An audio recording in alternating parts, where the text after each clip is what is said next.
How will you integrate a biblical worldview into your content area classroom in terms of teacher-learner relationships? Okay, so Dr. Wicks, for this, I kind of wrote down a little something, so I hope you don't mind if I'm looking away a little bit. But I think before I have a mission to be an educator, I have an even higher mission, of course, to shine my light into my students' lives. So I'm hoping to teach in a public school, but I think we do have a higher calling than what we're called to by the state. So if I get the opportunity to share Christ in any way, I think that's definitely going to be an important part of my educational philosophy. More on a practical level, as far as what the state will allow me to do.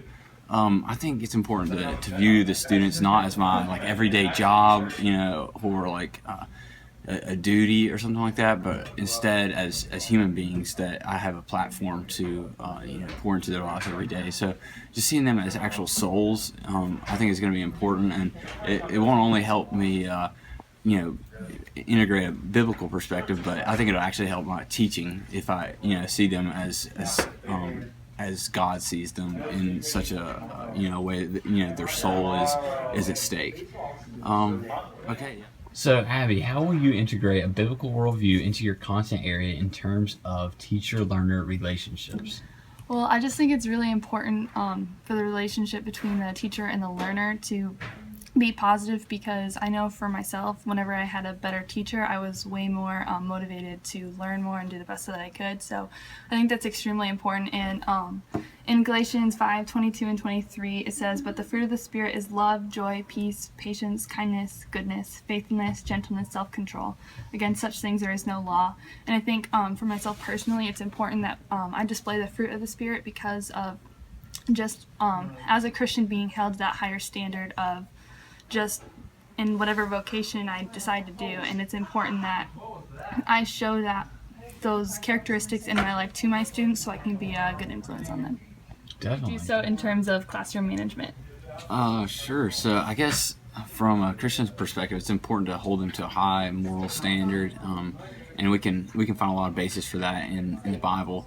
It's also going to be important to do those things for our just for their sake in the professional realm. We're training them to go out into the world and to have the opportunity to train students in a way that is going to reflect a high moral compass, and those sort of things are going to benefit them in the long run. With that said, I think it's also important to realize that they're going to fall short. They're humans. There's going to be temptation in the classroom, disruptions, distractions, chances to outwit your teacher or whatever. And I think it's important to remember that sometimes it's going to be frustrating, but they're going to fall short.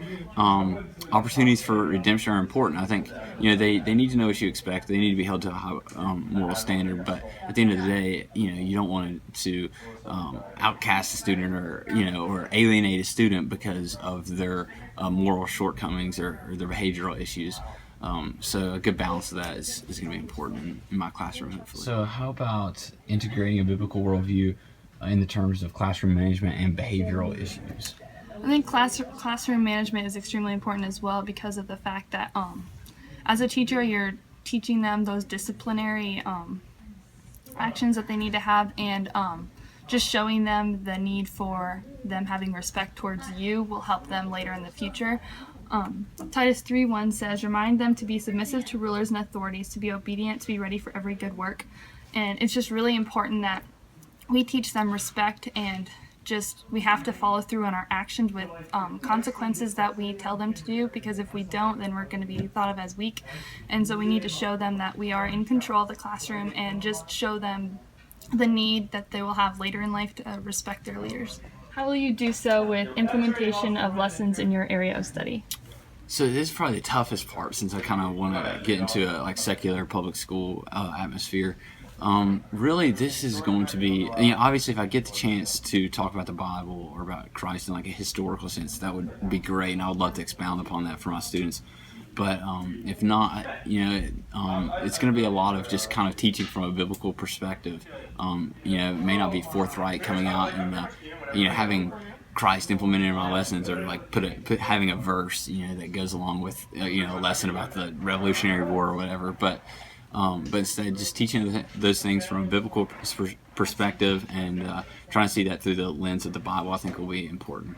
All right, so how will you integrate a biblical worldview in terms of creation and implementation of lessons in your area of study?